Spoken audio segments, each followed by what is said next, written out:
আজকে আমি আপনাদেরকে দেখাবো কিভাবে রসের ক্ষীর রান্না করতে হয়। তো একেবারে শুরু থেকে স্টেপ বাই স্টেপ চলুন আমরা দেখে নিই। আসসালামু আলাইকুম প্রিয় ভিউয়ার্স, ওয়েলকাম জানাচ্ছি নতুন আরও একটা ভিডিওতে। আজকে দেখাবো রসের ক্ষীর কীভাবে রান্না করতে হয়।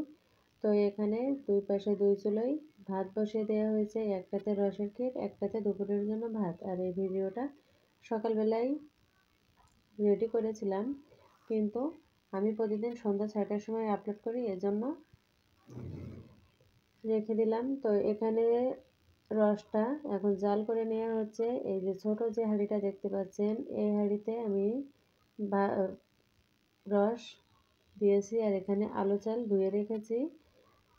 রসটা এখন ফুটে ওঠা পর্যন্ত অপেক্ষা করব। আর এদিকে নারকেল কোড়াটা এনে রেখে দিলাম, নারকেল কোড়াটা এখানে নারকেল কোড়া আছে, এখন নারকেল কোড়াটা দিয়ে দেব। তো এখানে দেখুন এই পর্যায়ে কিন্তু রসটা ফুটতে শুরু হয়েছে। এই পর্যায়ে আমি চালটা দিয়ে দিলাম। রসের ক্ষীর রান্না করার রেসিপিটা একেবারেই সহজ, খুব সহজে কিন্তু আপনারা রসের ক্ষীর রান্না করতে পারবেন।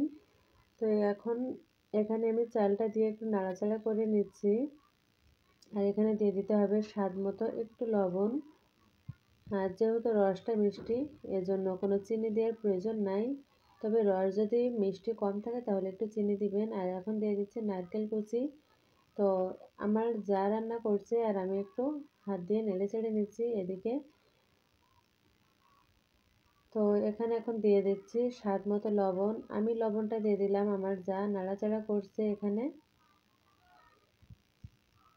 তো এই পর্যায়ে দেখুন নাড়াচাড়া করতে করতে বেশ 10 মিনিটের মতো এভাবে করে নাড়াচাড়া করা হয়েছে। এখন জালটা মিডিয়াম আঁচে রেখে দিলাম, আর এখানে 3টা তেজপাতা দিয়ে দিলাম। আর কোনো কিছু দেওয়ার প্রয়োজন নাই।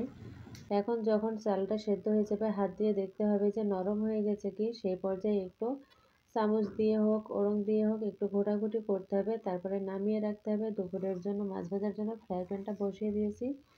আর এই পর্যায়ে দেখুন ঝোলটা কিন্তু ঘন হয়ে গেছে, দেখতেই পারছেন। এখানে প্রায় 10 থেকে 15 মিনিটের মতো লেগেছে রান্না করতে, কিন্তু এটা আমি কাটিং করে মাত্র 3 মিনিটে চলে এসেছি। তো খুব সহজেই কীভাবে ক্ষীর রান্না করতে হয় সেটার একটা ছোট্ট রেসিপি আজ আপনাদের মাঝে শেয়ার করলাম। আশা করি ভালো লাগবে। ভিডিওটা ভালো লেগে থাকলে লাইক, কমেন্ট, শেয়ার করে অন্যদেরকে দেখার সুযোগ করে দিবেন। এখন এভাবে ঘুরতে হবে একটু বেশি করে, একটু যাতে একটু হালকা ঘুটে ঘুটে যায়, চালটা একেবারে আস্ত না থাকে। তো এখানে আমি ওড়ং দিয়ে না ঘুটে চামচ দিয়ে ঘুরছি যতটুকু হয়।